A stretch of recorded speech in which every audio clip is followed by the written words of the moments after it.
Hey, Andrew Logan here. Welcome back to another video. And today I want to be talking about how to handle when someone says to you, it's a scam. You know, it's going to be negativity on social media, or you're having a conversation with someone and they're going to come back with this objection. Now, when we just talk about negativity on social media, if that is something you struggle with in general, I do have videos to help. Just go back through the videos in here. I've also got videos on just handling objections in general. If you find you come up against a lot of objections, you can check out some of those older videos. Today, we're going to specifically talk about two strategies and two mindsets really to help with this objection. Now, the first one is if you've reached out to someone, you've met someone new, you're talking on social media, something like that, and you're reaching out and you've shared your opportunity, you've shared your link, you've invited someone to your group, whatever it is, and they've come back with, it's a scam. You know what? That person, I am just going to bless and release. My mindset is that, you know what? I want this business to add to my life. I want it to add financially so I can have more choice. I want it to add more time, so I want to build it so that it's strong and residual so that we have more time. And I want to build it with happiness and with great people around me. I want my network to be a positive, great, open-minded, innovative, fun, happy group of people. And if this person is gonna read one Google article and just make their mind up and be dead set that nothing is gonna change, then that's not a person I want to spend a lot of time with. That's not a person who's gonna add positivity to my network. So I'm just gonna thank them. You know what, thank you. Thank you for letting me know that this actually isn't for you. I want to surround myself with positive, happy people, and it looks like, I'm not going to say this out loud, right? But this is my mindset. This is my mindset that, you know what, this probably isn't the thing for you because you're so caught up in this belief and someone offers you something different. Someone offers you a little peek outside the box, a little peek in behind the curtain, and it's closed off. So I want to look for open-minded people. I want to look for happy and positive people. And I would rather find great, open-minded, positive people and then teach them how to run a business than try and find people who are looking for a business but they're closed-minded and teach them to be open-minded. Because I don't know how to do that. I don't know if anyone can teach someone to be open-minded. People have to make the choice to be open-minded themselves, and they go out and they start actually saying, you know what, I'm going to research both sides of the article. I'm going to listen to some different stories and really, create different opinions on things rather than just believing one thing I've read on one internet site. So the first strategy for me is really thinking, you know what, is this someone I want in my life? Is someone who is that quick to judge, is that closed-minded, is that stuck on their opinion? Is that someone who's going to add to my network? And the answer is probably no.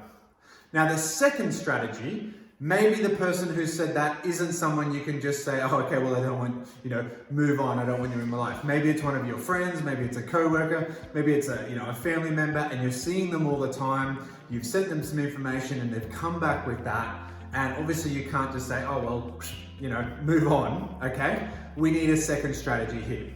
So with all objections, what we need to understand is often people want to just hold control of a conversation. And they don't have an objection per se, they just want to be the person in charge of the conversation. And they don't want to feel backed into a corner to sell. The example I use regularly is, you go shopping, right?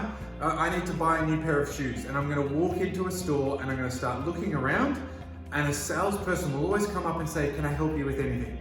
And 9 times out of 10, we knee-jerk it, no thanks. I walked into the store to buy shoes, but as soon as someone came over, I just felt backed in for a second. My knee jerk was like, no thanks. But I want them to help. I actually do want them.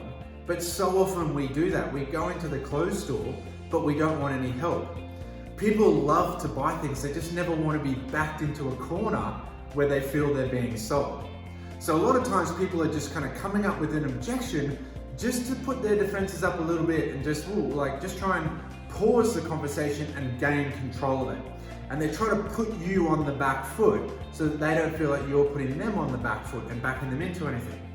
So of course, what you do is you don't try and fight fire with fire because you won't win. You cannot disarm someone's objection by just throwing information at them and making them feel silly. What are you saying? Blah, blah, my company's won all these awards. Don't do that. That will never work.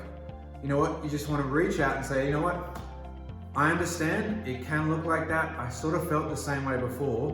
What is it that you have read, or what is your understanding? What makes it a scam to you? Ask them questions, because if you seek first to understand, then you can be understood. And we always need to remember that. The best way to be understood is to work on understanding first. Understand the person we're speaking to. If we want more happiness, go out and give more happiness.